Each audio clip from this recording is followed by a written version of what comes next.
ما علمتنا إنك أنت العليم الحكيم قال بشرح لي صدري ويسر لي أمري واحلل عقدة من لساني يفقه قولي اللهم افتح علينا حكمتك وانشر علينا من خزائن رحمتك يا أرحم الراحمين ولا حول ولا قوة إلا بالله العلي العظيم بسم الله الذي لا يضر مع اسمه شيء في الأرض ولا في السماء وهو السميع العليم. Yang berusaha lagi dikasihi Tuan Pengurusi Masjid Cikgu Roslan dan AJK-nya, Tuan-tuan Imam, pegawai-pegawai syarak, pimpinan masyarakat, tuan-tuan haji, puan-puan hajah, tuan-tuan, puan-puan hadirin dan hadirat sekalian. Semoga semuanya adalah rahmat Allah Subhanahu wa taala hendaknya, insya-Allah. Alhamdulillah, syukur kehadirat Allah Subhanahu wa taala dengan limpah kurnia rahmat dan nikmat Allah taala. Pada malam ini serta keizinannya kita dapat lagi menghadirkan diri di rumah Allah Subhanahu wa taala. Seterusnya berada di dalam majlis ilmu. Semoga amalan kita ini diterima oleh Allah taala dan menjadi saksi di akhirat kelak. Seterusnya memperolehi redha dan rahmat Allah Subhanahu wa taala, insya-Allah. Baik tuan-tuan dan puan-puan hadirin dan hadirat sekalian, malam ni kita sambung lagi pada muka surat 391. 931. Qala musannif rahimallahu taala wa nafa'ana bi 'ulumihi fid darain. Amin amin ya rabbal alamin. Perenggan yang kedua terakhir ayat ini. Jadi kita baca sikitlah ayat tu. A'udzubillahi minasyaitonirrajim. Bismillahirrahmanirrahim.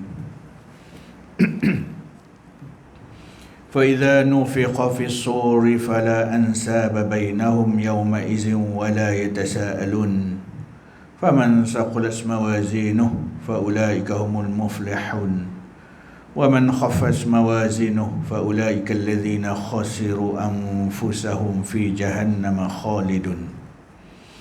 Kemudian apabila ditiup sangkakala, maka pada hari itu tidak ada hubungan keturunan nisab antara mereka dan tidak mereka bertanya-tanya mengenai keluarga mereka dan lain-lainnya. Tetapi barang siapa berat timbang-timbangannya, maka merekalah orang yang berjaya, dan barang siapa ringan timbang-timbangannya, maka merekalah orang-orang yang merugikan diri mereka sendiri. Disebut sebagai faulaika allazina khasiru. Merekalah orang-orang yang merugikan diri mereka. Mereka kekal dalam Jahannam. Dan sebuah hadis Rasulullah sallallahu alaihi wasallam ada berbunyi, al-khairu katsir wa qalilun fa'iluh. Kebaikan tu banyak, tapi sedikit orang yang melakukannya. Di mana sahaja selagi terdetik saat pada masa itu, maka disitulah ada kebaikan. Alhamdulillah, tengok pasarana masjid ni cantik dengan kapetnya, dengan ada tempat, dulu tak ada tempat letak kasut, lah dah ada dah. Jadi kita sama-samalah raikan apa saja kebaikan yang dilakukan oleh orang lain, teraikan, supaya apa yang kita buat tadi mendatangkan kebaikan bukan untuk diri kita, tapi adalah untuk orang ramai dan juga untuk masjid ni. Saya lihat tu terbaiklah, sebab kasut tu macam-macam kita boleh bawa di bawah tapak kasut tu. Kalau kita sama-sama angkat, letak tempat dia, dan kita ada ruang yang yang sedikit, jadi kita masuk dengan kaki, alhamdulillah, kita doakan kaki kita itu tidak ada benda-benda yang najis. Kalau kasut terus masuk, itu masalah sedikit. Tapi alhamdulillah kita raikan segala kebaikan yang dilakukan oleh orang lain demi diri kita dan juga demi masjid ini, insya-Allah dan tanah. Bertepatanlah dengan hadis yang saya bacakan tadi, baik itu banyak tapi sedikit orang yang melakukannya. Itu. Jadi dalam ayat di atas ini menjelaskan keadaan manusia pada waktu tu. Waktu ditiup sangka kala. Nah, ibarat bolehlah sangka kala ni macam trompet begitulah. Ibarat. Nah,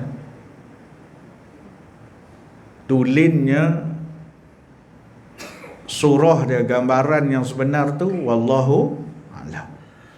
Bila sebut kata sangkakala, trompet ni dia berbunyi, dan bunyi dia itu dirakamkan di dalam surah Abbas ayat 33 hingga 37. Auzubillahi minasyaitonirrajim. Fa idza ja'atis sakhah, apabila datang satu suara jeritan yang sangat dahsyat. Waktu tu dia katakan sangka kala. Yauma yafirul mar'u min akhih. Hari itu seseorang tu dia lari daripada saudara dia. Masing-masing mencari kelebihan masing-masing, masing-masing mencari kesenangan masing-masing ketika tersebut.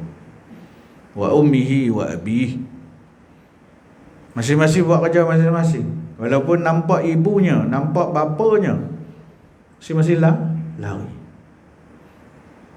Wa sahibatihi wa bani, nampak isteri pun lari, nampak anak pun lari, nak selamat diri.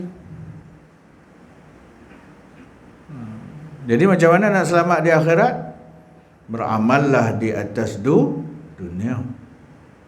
Dunia ni lah tempat mazra'atul lil akhirah, tempat bercocok tanam untuk akhirat kalau nak bahagia di sana. Likulli imri'in minhum yawma idzin sya'num yughnih. Karena tiap seorang daripada mereka ketika tersebut sibuk dengan urusan masing-masing. Allahu Akbar. Kalau dalam kubur tu kita seorang ada. Nak lepas daripada azab kubur, nak pergi kepada padang mahsyar pun kita tak sanggup untuk menantikan ketika tersebut. Padamnya kita, nyawa kita diambil oleh Allah Ta'ala, maka dinaikkan roh kita. Roh ni ada dua kan? Ada roh yang mana ketika dia di atas dunia ni dia buat jahat, tu roh jahat. Ketika atas dunia ni dia buat baik, itu roh soleh. Maka ketika dikeluarkan roh daripada badan kita ni tuan-tuan, malaikat yang diperintah untuk menyambut roh tadi datang mengambilnya dalam dua keadaan. Satu bawa pemaidani daripada syurga, satu bawa pemaidani daripada neraka. Hari ini berapa panas tuan-tuan? Berapa darjah Celsius ni? Ada pergi ukur tak? Hari ni panas kan? Allahu Akbar. 40 tak sampai baru ni. 40. Kalau orang kita duk pergi cek suhu dia 40, masuk watt. Tahu masuk watt? Lah hari ni SOP 37.5, tak boleh masuk masjid dah. Balik. Itu ketika dunia. Allah bagi kat kita hujan. Hampir sebulan tak ada hujan. Pokok semua dah nak mati. Tunggu kita tak mati. Sebab kita boleh makan kan. Nak minum air boleh minum. Tapi pokok tu kalau tak dijurusnya mati. Pokok durian berpuluh-puluh tahun pun mati. Allah. Hujan Allah Ta'ala. Bila roh tadi tuan-tuan yang baik itu, maka datanglah seorang pemuda yang pakaiannya putih berada di sisi orang yang telah mati. Itu kalau baik. Kalau jahat, datang juga lelaki dalam pakaian yang hodoh, baunya sangat busuk. Jadi bersegeralah, fastabiqul khairat, bersegeralah melakukan kebaikan. Apa saja kebaikan yang nampak, terus buat. Tu depan tuan-tuan kalau ada apa tu, ada sampah sedikit, ambil bola poket, Masya Allah, pahalanya di sisi Allah sangatlah besar. Itu kebaikan lah. Tapi kita tak nampak sebab kita jarang buat, maka kita takkan buat nampak. Itu kebaikan. Pada waktu itu kesengsaraan penuh dengan kesengsaraan, kecuali bagi orang-orang mukmin yang beramal soleh. Orang mukmin yang beramal soleh, hidupnya penuh dengan kebaikan.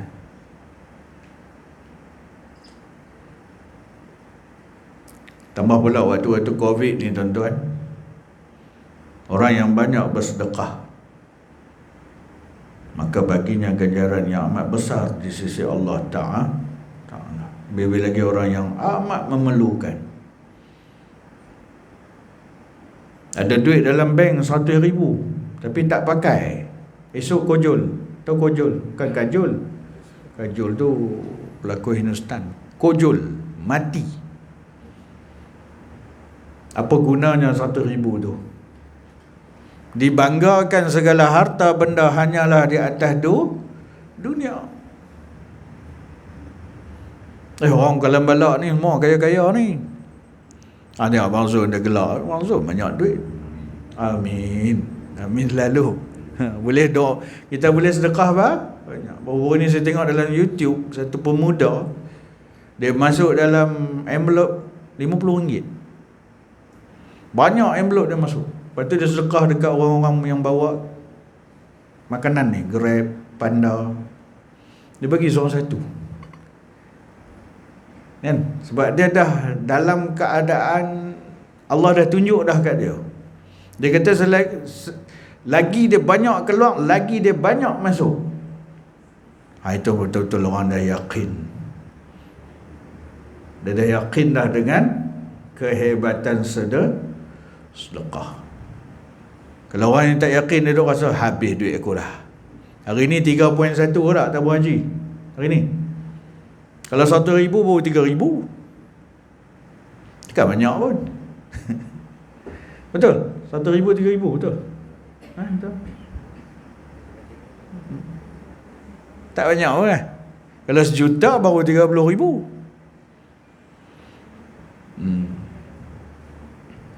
Ada kesempatan, teruskan usaha untuk bersedekah. Tak kira apa jua jenisnya.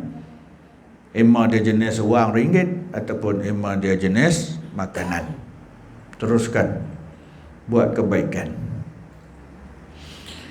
Yang banyak pula hasil usaha mereka sewaktu di dunia. Dia beramal soleh yang mana dia buat sungguh. Perbuatan dia itu kalau orang tengok, orang pun tak boleh nak bayangkan macam mana dia boleh bahagikan masa itu. Nampak? Dia rasa macam orang tengok dia tu, ya Allah, dia ni ada masa ke? Macam tu. Kita buat satu amalan itu, tuan-tuan, larat tak larat, biarlah mati kita dalam keadaan itu. Penat ni. Kalau ikut saya hari ni penat, tuan-tuan. Mau tak penat? Di sekolah, cara sekolah. Di sekolah pun kena buat hak kat rumah. Yang tak pergi sekolah lagi tu pun kena buat juga kat sekolah. Jadi saya kena tasmek budak. Lebih kurang 25 orang. Masa sejam. Cukup tak Cikgu Roslan juga? Tak cukup. Lepas tu kena buat video call, sorang-sorang. Video call. Dia, Assalamualaikum, muka surat apa? Tunggu. Allahu Akbar. Sampai mula 12 suku, sampai pukul 1.30 pun baru dapat 7 orang. Sabar lah. Member kata, dah lah, dia takat satu suku ya. Tak apalah, sikit lagi. Janji, kita masih dalam buat amal ibadat. Tak daya. Balik rumah tuan, mandi-mandi semayang, dah tak tahu dah duduk tang mana. Kena aircon pula kan. Bangun-bangun pening. Allahu Akbar. Bayangkan. Masa sekarang ni hidup macam masa tu tak ada. Tapi memikirkan kebaikan tadi tak apalah. Korbanlah sedikit. Ada satu kawan tu, dia sibuk sungguh tuan-tuan dengan hal luar ni. Sampai isteri dia minta cerai. Isteri minta cerai. Padahal yang dia buat tu isteri tak nampak. Kalau suami dia solat dekat maghrib 5 waktu, dekat maghrib, dekat masjid, sehari semalam 5 waktu, dia turut menerima pahala tersebut. Tapi dia rasa dia tak ada life. Sabtu Ahad pula dia duk pergi buat tahlil pula lah, menikah orang. Isnin sampai Jumaat dia pergi sekolah, dia kerja pejabat, cara pejabat. Petang saat lagi dia pergi tengok orang pula. Allah, minta cerai tuan-tuan. Isteri tak boleh menerima keadaan tadi. Sebab dia rasa tak seronok. Sebenarnya apa yang suami dia buat itu adalah itulah yang terbaik bagi hidupnya. Rasulullah SAW, seorang isteri pun tak mengungut. Rasulullah sampai rumah rupa agak-agak. Rasulullah pergi perang. Rasulullah SAW pergi perang. Bukan sehari, berbulan. Rasulullah duduk kat masjid, boleh kata 5 waktu. Tak pernah dengar kisah isteri Rasulullah SAW mengungut, bang, tak pernah pergi pun berjalan sekali, tak ada. Dia tahu bahawa dakwah itu sehingga akhir hayat. Dia tahu bila suami dia buat baik, dia turut menerima pahala kebaikan tadi. Tapi kalau ada isteri tak faham, itulah keadaan. Buatlah tuan-tuan selagi benda tu baik, walaupun kita mati dalam keadaan itu.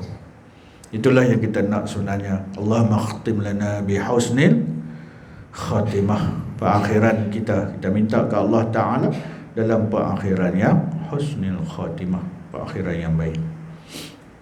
Dan inilah yang menjadi satu-satunya harapan mereka. Mereka tu siapa? Orang-orang yang beramal soleh, bukan asal keturunan nenek moyang mereka.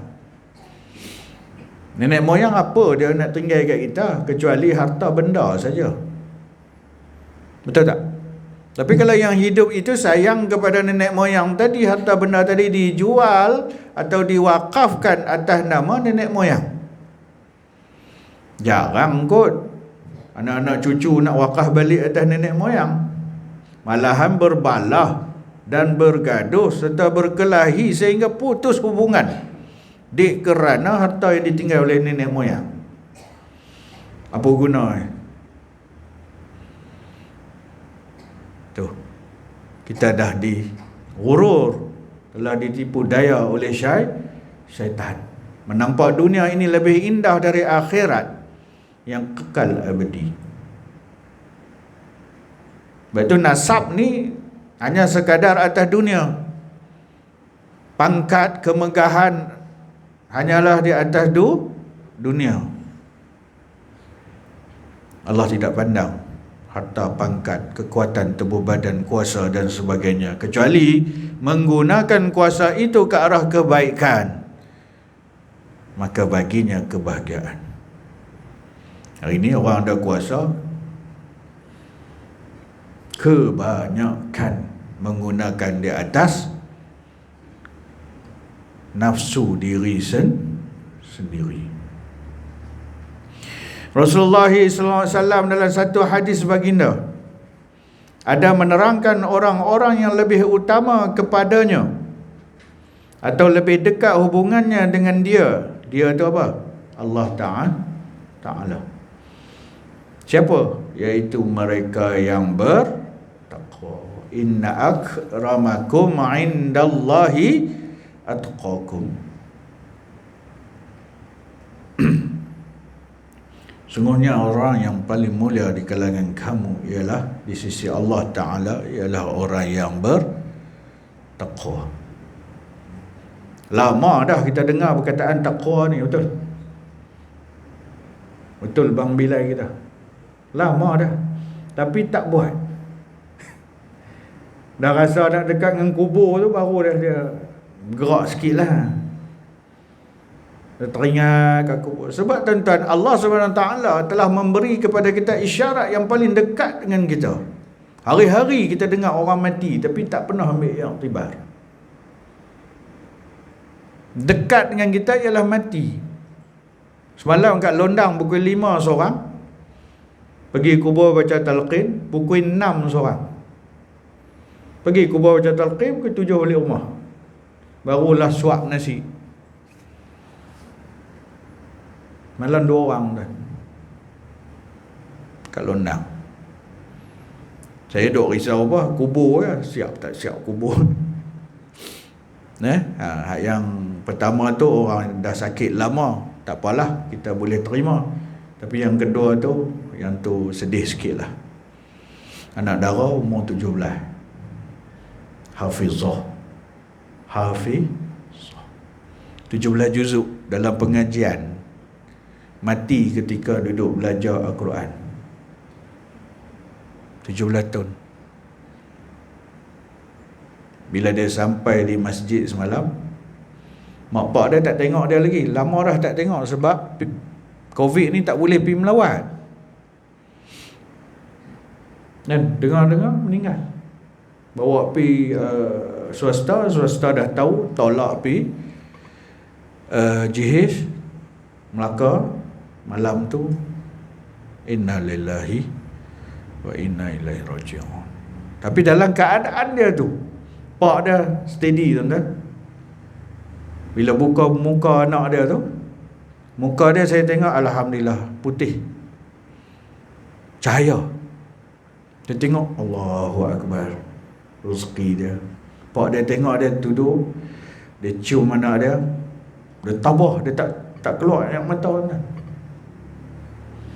Dia bangun, dia terus pergi ambil wudu. Tapi saya tengok dia sedih lah. Allah, mungkin anak sulung, cuba bayangkan. Tapi pak dia berkeyakinan bahawa inilah yang akan menolong aku di pintu syurga nanti, insya-Allah. Perempuan dia ada katanya sakit dalam perut. Mungkin rasa macam sakit biasa-biasa kan. Tapi sebenarnya dah mungkin tahap 4 dia serang dan dia meninggal. Rezeki dia lah. Umur 17 dia pergi meninggalkan dunia.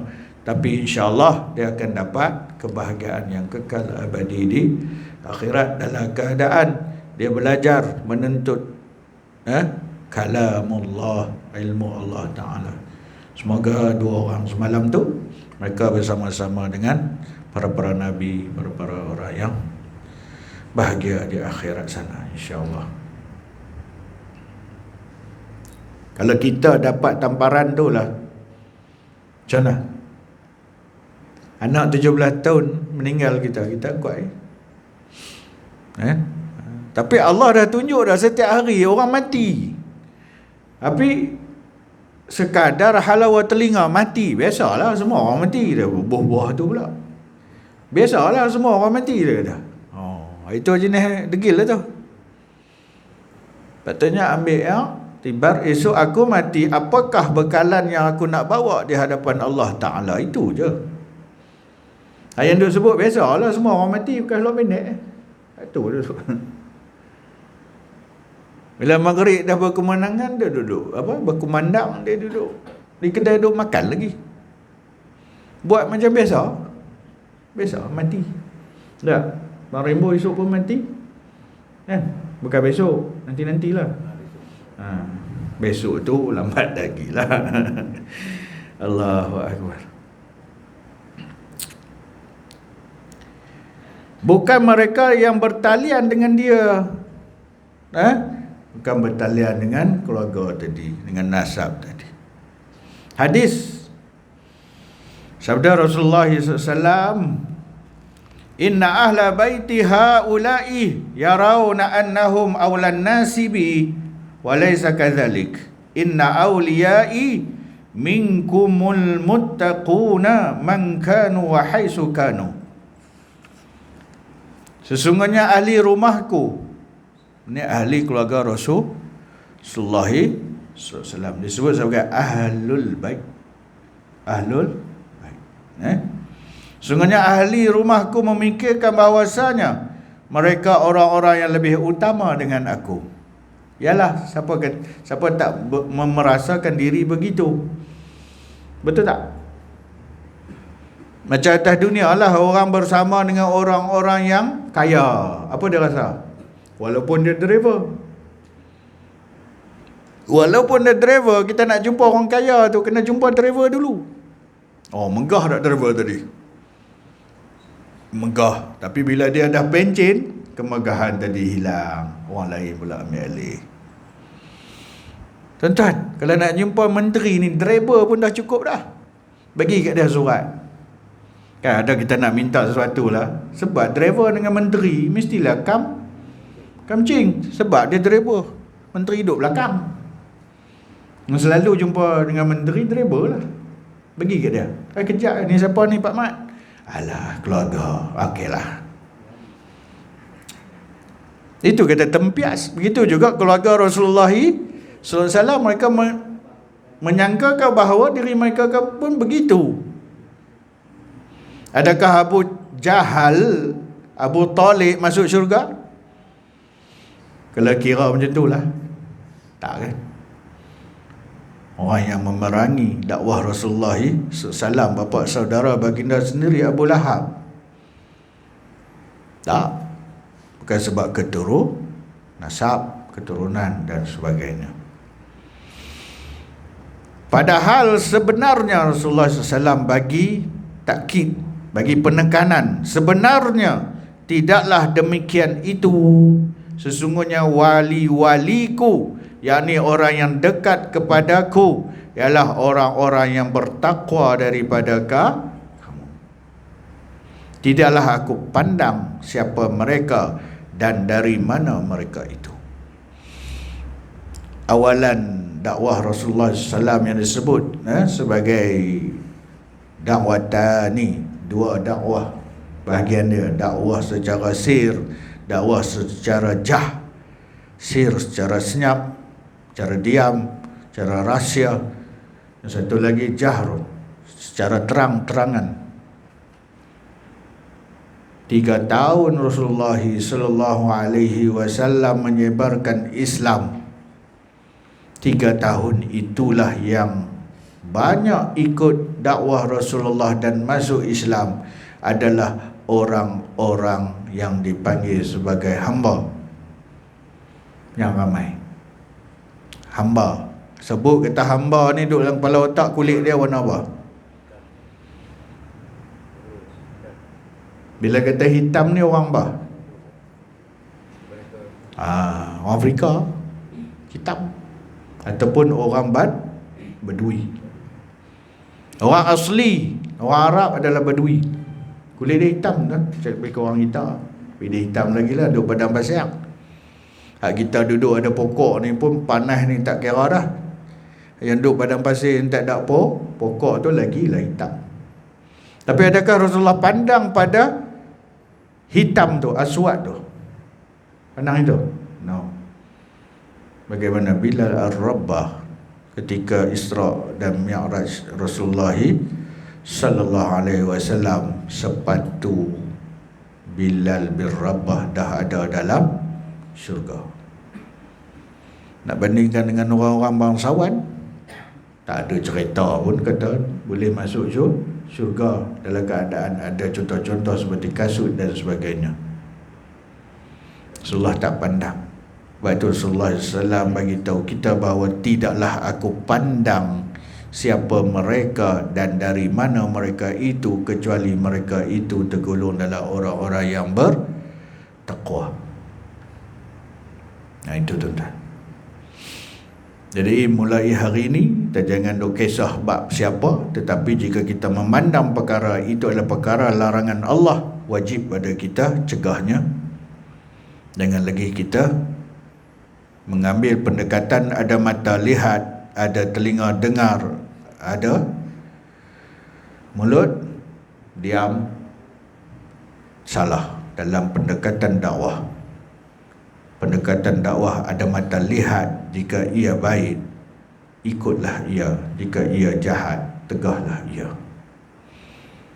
Nah, jaga dulu dalam rumah kita tu. Dalam rumah kita tu permulaannya. Yang kedua adalah jiran. Ni dalam rumah pun bersaipah tak semayang, macam mana? Kita yang semayang, yang lain tak semayang. Macam mana Abang Rainbow? Duk humban dengan kayu 3 kali 6 lah. Tak? Jangan berlengah lagi tuan-tuan. Semua itu akan ditanya oleh Allah Ta'ala. Nak jawab macam mana? Tak mampu kita tuan-tuan. Mampu. Tak cukup dengan amalan yang sedikit ini. Ampunlah dosa kami ya Allah, dan dosa keseluruhan kaum muslimin muslimat sama ada yang masih hidup ataupun yang telah pergi meninggalkan kami ya Allah. Amin. Baik, kita lihat pada petunjuknya bahawa di antara yang ditunjuki oleh hadis yang ke-36 ini ialah yang pertama, hadis ini menunjukkan bahawa balasan, ingat balasan. Apa maksud balasan? Apa kita buat dapat, dia balas balik, atau balasan. Apa saja kita buat balas. Imma dipanggil pahala, imma dipanggil dosa. Balas adalah menurut jenis amal atau perbuatan yang telah diberikan dan disumbangkan. Ingat dah, datang masjid tengok kasut kawan sepah, ada yang jenis degil pun ada. Dia malas nak tunduk, dia malas, sakit pinggang. Tak, dia pun ambil kasut pitak. Dapat apa? Dosa, pahala. Tak, pahala. Tak kira siapa. Kalau di tengah masjid saya tu, kami tak ada tu, saya suruh dia orang susun keluar sarung tu. Ada ke orang tu susun? Yang tak susun berlambak lah. Jadi itu semua adalah sumbangan yang akan dibalas. Tapi kalau cantik lagi tempat kasut tadi tu, saya rasanya yang terbaik adalah kita mozaikkan sedikit khas. Jadi di bawah tu dia letak kasut, dia tak pijak lah atas tu dengan kasut, mozaik sikit lah, cantik lah kan. Itu yang terbaik lah, insyaAllah. Kalau macam tu dia dok rasa boleh dok naik lagi tak? InsyaAllah kita boleh dekoratkan cara yang memungkinkan orang berdisiplin ke arah menyusun kasut tadi, insyaAllah. Dan semua tu sebab kebaikan. Ingat bahawa balasan menurut jenis amal atau perbuatan yang telah diberikan dan disumbangkan. Kalau seseorang menolong melapangkan seorang yang lain yang di dalam kegelisahan, maka dia akan ditolongi sedemikian itu pula. Datang seorang, ustaz tolong ustaz, apa pasal? Allah nak cerita pun segan juga. Ceritalah. Berah dah 2 hari habis ustaz. Tapi nak cerita tu, ya ke? Allahu Akbar. Tolong. Kegelisahan tadi sebab anak dia rumah lapar. Jadi bila kita bagi kat dia duit, dia boleh beli beras, beli sedikit lauk, telur kat sardin, balik makan, kegelisahan tadi hilang. Alhamdulillah. Mana ada ibu bapa boleh tengok anak-anak dia lapar? Ada. Pandai kau lah aku dulu. Tak ada. Yang kata ibu bapa ni, coklat dalam mulut pun dia bagi kat anak. Betul? Ingat lagi mak dulu. Mak kan kalau dia makan coklat kan, dia rajin lari-lari. Kita pun heran dia lari macam mana kan. Saya kira dia tahu anak dia nak minta, dia bagi setengah, seorang setengah. Tak cukup juga, dia kata tahu juga budak Nawi ni. Saya lah tu. Dia sanggup bagi lah. Sebab tu kita tengok ayah yang soleh, mak yang soleha. Kita lihat kalau dia lepas beranak-anak lah, dia lahir anak ni, diam, sepi, anak dia tak dengar. Tu memang dia jaga sungguh. Kalau jenis melalak ni, tengok mak dia, kaki tidur. Anak melalak, relax lah dia tidur. Masya Allah. Pengorbanan di situ, yang pertama pengorbanan mengandung, yang kedua pengorbanan melahirkan, yang ketiga pengorbanan jaga sampai besar amanah. Masya Allah. Bayangkan berapa banyak pahala sebenarnya, tapi orang tak nampak. Dia merasa macam satu bebanan dan kesusahan bagi diri dia.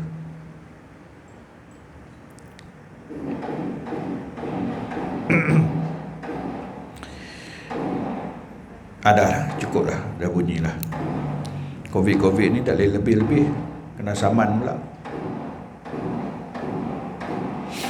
Jadi kita berhenti sampai kegelisahan, maka dia akan ditolongi sedemikian itu juga. Allahu a'lam. InsyaAllah kita akan sambung pada minggu hadapan dengan izin Allah Subhanahu wa taala. Aqul qawli hadza wa astaghfirullahal azim. Assalamualaikum warahmatullahi wabarakatuh. Bismillahirrahmanirrahim. Alhamdulillah wassalatu ala Rasulillah wa ala alihi washabbihi ajma'in. Allahumma faqihna fi din wa 'allimna ta'wil wa hdina siratal mustaqim. Rabbana zalamna anfusana wa illam taghfir lana wa tarhamna lanakunanna minal khasirin. Rabbana atina fid dunya hasanah wa fil akhirati hasanah wa qina adzabannar. Walhamdulillahi rabbil alamin. Taqabbalallahu minna wa minkum. Taqabbal ya karim.